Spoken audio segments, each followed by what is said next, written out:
Combat, exploration, and social interactions. The three pillars of the typical role-playing game. One of them, unless your name is Trevor Duval, usually generates certain problems when playing solo. I'm talking about dialogues. On this video, I'm going to show you pre-existing resources, how I specifically do my dialogues, and we're going to pepper it with certain examples because people usually like them. Hello and welcome to RPG Tips again. Let's get right into it. So I've been thinking about how to do dialogues on these recent days because I asked the people on Discord what they wanted to see in a video, and the dialogue option was the most voted one. And I think that I've nailed down the dialogue situations to 3. Reactive NPCs, when your PC wants something and you want to know how the NPC reacts. Proactive NPCs, when out of the blue an NPC comes and just does something. And situations in which one side wants something and the other side wants something else or wants to resist that. Why these 3 categories? Because I think that they require different things. And in this first section, I'm going to talk about solutions that I know that serve to generate your solo dialogues. And I'm going to use these different situations in order to frame the products, to see how they would serve you, depending on the situation in which your character is. Now, for me, the best option, the king in doing NPCs, is Une, the Universal NPC Emulator. I've already talked about it in the channel, and I think that most people know it, but most people know it for a very good reason. It is very good. Une allows you to generate NPCs in terms of their nature, who they are, a lonely wanderer, what they are motivated to, what do they want, their general mood for a specific conversation, and what do they talk about. So in this sense, Une can be used for both the reactive and the proactive situations. If your character is asking something to someone, well, I'm not going to get into NPC creators because there are lots of NPC creators, but assuming you know who they are talking to and your character is talking to them, you can generate their reaction and possibly their motivations. That would give you an overview of how they would answer. If, on the other side, you're using Une to generate a proactive NPC, I think that Une is one of the best options to generate this. It gives you what it talks about, focused on your story in a way that sort of Mythic does. For instance, if you wanted to generate a reactive NPC, let's say that my PC gets close to an old woman in the middle of the street because he wants to ask her for money. I could roll that the woman is an unconcerned caretaker, so I know that it is a nurse, but she feels justified in not giving money to my PC because she already does very good things in her job. So the dialogue would be very quick. She would just say, "Oh no, sorry, I don't give money to beggars." If on the other side I wanted to generate a proactive PC, I could use 2 things, or both. The motivation tables. Let's say, for instance, that my PC enters a tavern and I want to generate a dialogue between the bard of the tavern, who just gets close to my PC, and I roll that he wants to damage myths. He may have seen a necklace that my character has, which is a memento of the gods, and he may get close to him to say, "Well, I think that the gods are bullshit." Well, didn't you know that the gods are false? The motivation table in Une gives you a sort of more random but less focused results. If you wanted to generate something related to probably the story, you could go for the NPC bearing and NPC focus tables.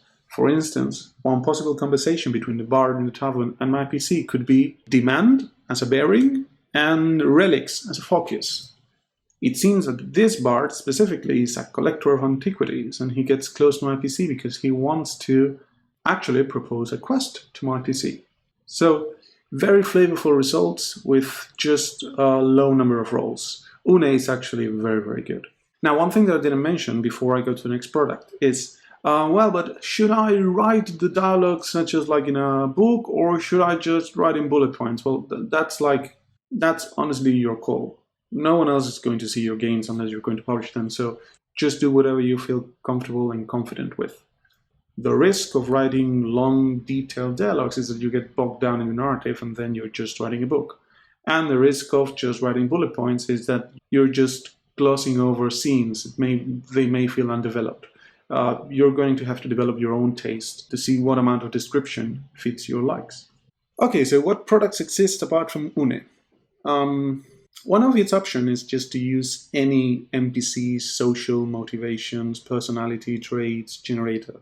That's going to give you just one thing to latch onto. That's going to allow you to generate dialogue in a very fast, probably shallow, but fast way.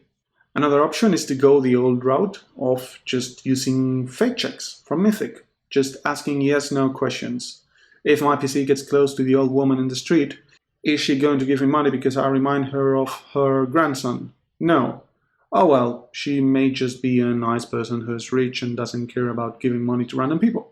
Another possibility is using detailed checks. Why is she going to give me money? Result: focus NPC the nuns of the mountain. Well, maybe she is religious and she cares about charity, so that's why she gives me money. All of these mechanisms are very quick, very short, and easy to use, and are going to generate mostly all of. I wanted to talk about three more possibilities that I found during my long sessions of reading that I think could be useful for your games. Now, I didn't say it, but all of these simple options could probably serve for both the reactive and the proactive NPC situations. It's just that the results that you're going to get are probably a bit shallower than the ones from Une. Now, let's get into a bit more specific methods. Probably the first product that comes to mind if you're well versed into the Mythic product line is the behavior check from Mythic Variations 2. A very fine book that if you don't know about, you should watch my video on it. The behavior check is a bit too complex to explain it in detail, but basically you define certain qualities from the NPC that are or not activated depending on the situation, and based on that you roll on certain tables that tell you in a more abstract way what the NPC is going to do. Some result could be just doing what the NPC should do. Another thing could be just doing what the NPC should do, but more aggressively.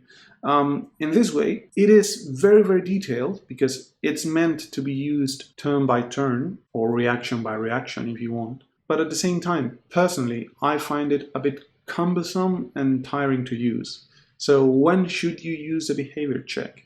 In my opinion, when you want very detailed and very meaningful reactions and actions from your NPCs. For instance, if you are buying a land from a king, I would use the way that I'm going to propose at the end of the video, but using a behavior check for that could be very useful.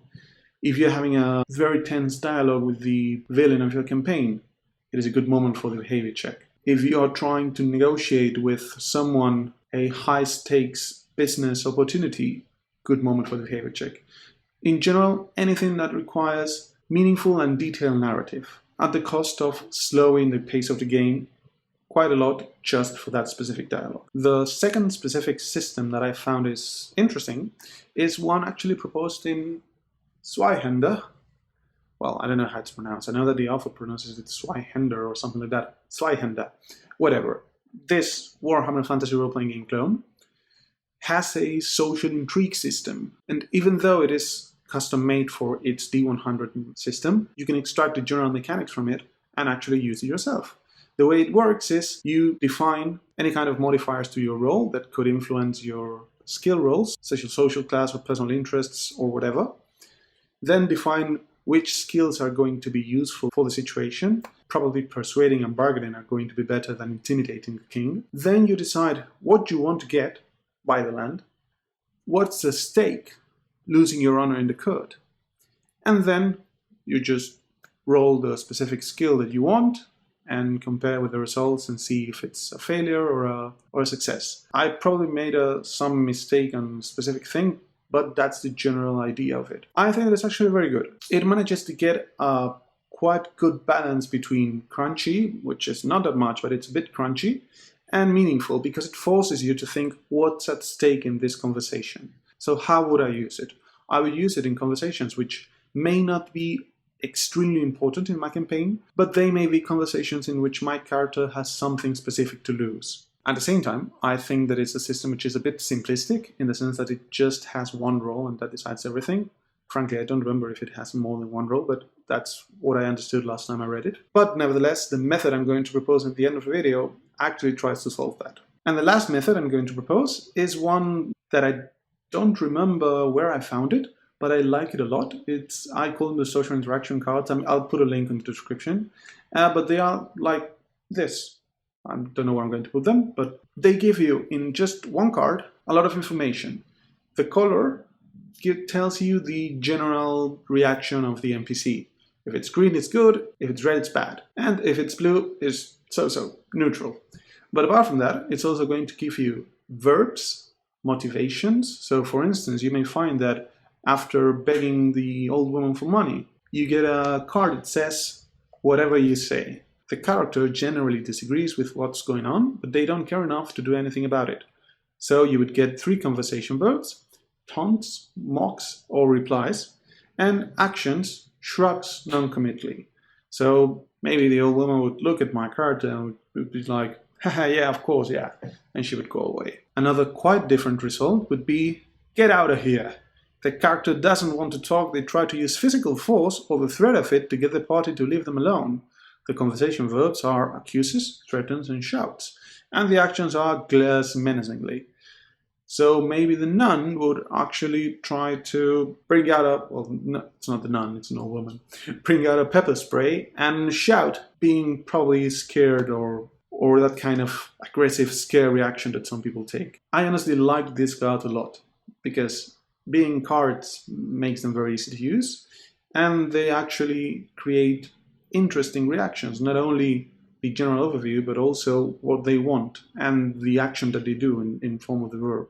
Also, the fact that they are cards makes it very easy to apply mechanisms such as advantage. You just take 2 cards and pick the best one, or disadvantage. Take 2, pick the worst one. Now, of course, these cards only serve for reactive NPCs. You're going to get how the NPC reacts. In fact, I'd say that the 3 systems that I've mentioned, the behavior check, the Zweihander system, and the social cards, fit best reactive situations. Of course, you could mix the behavior check with fate checks, but as I said, fate checks allow us to do almost anything, so that's a bit of cheating. Now, how do I actually do my dialogues? I normally do them with a mixture of fate checks, detail checks, the meaning tables from Mythic, both the description and the action tables, and the social cards that I've shown. But actually, from researching stuff to do this video, I think I'll probably use the Zweihander method sometimes, except for the fact that I found it, as I said, overly simplistic. And that's one thing that is surprising, from the fact that social interaction is one of the pillars of RPGs, but most typical systems, such as D&D, give much more importance to combat than social interactions in terms of mechanics. So I thought that, and this is something that comes from the Index Card RPG, which I also mentioned on my D&D 4 quick tips for improving your DMing. This is something that the Index Card RPG proposes, which is the concept of effort, which is just, well, put a health bar on it. So if you wanted to persuade a king, instead of having it be decided by one roll, you could do a skill challenge from 4th edition. But the skill challenges were sort of binary. You only passed or failed the check.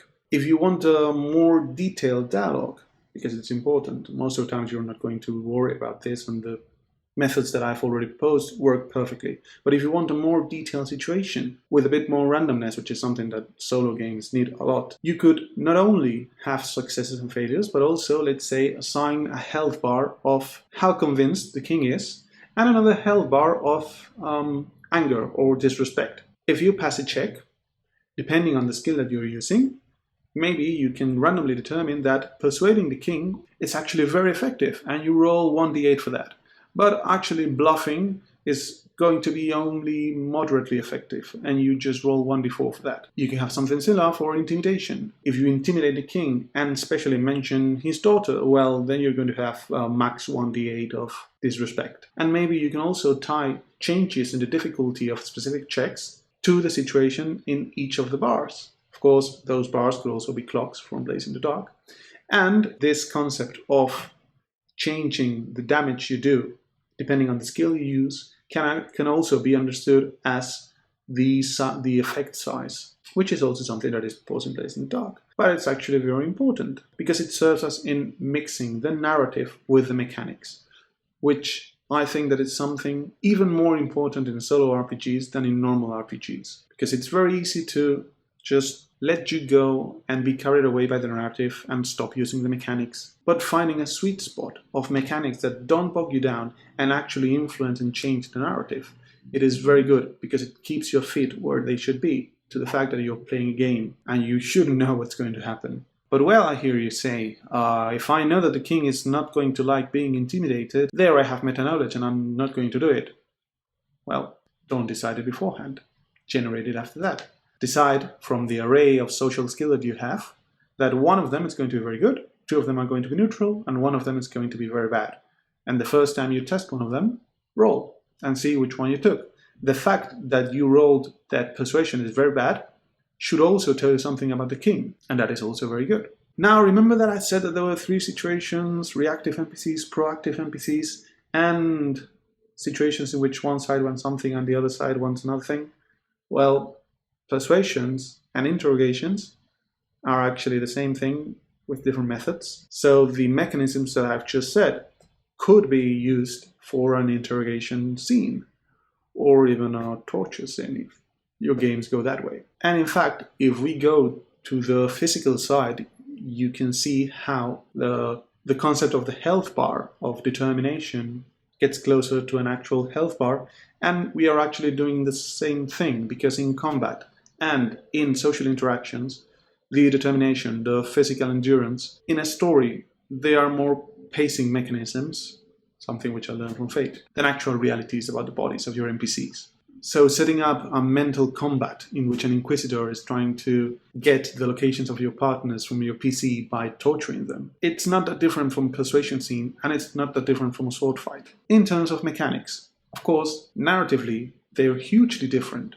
But if we can apply the depth that combat has to dialogue scenes, then our solo games are probably going to improve. So to sum up your options, I would say get familiar with Une, because it's perfect. For daily interactions, just using Une, fate checks, detail checks, and any kind of NPC social interaction generator, you're going to be well set.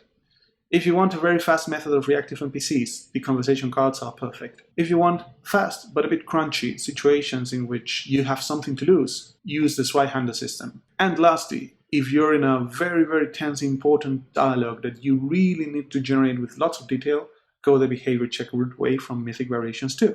And hopefully, if you like my idea, incorporate the concept of health bar or clocks to measure how determined or how convinced someone is in a social situation, because it's not that different from combat. Now, one thing that I didn't mention, well, I sort of glossed over it, but I didn't mention it explicitly, is the fact that sometimes in RPGs it's very common to have the wandering NPC that proposes a quest with a huge exclamation mark over the head.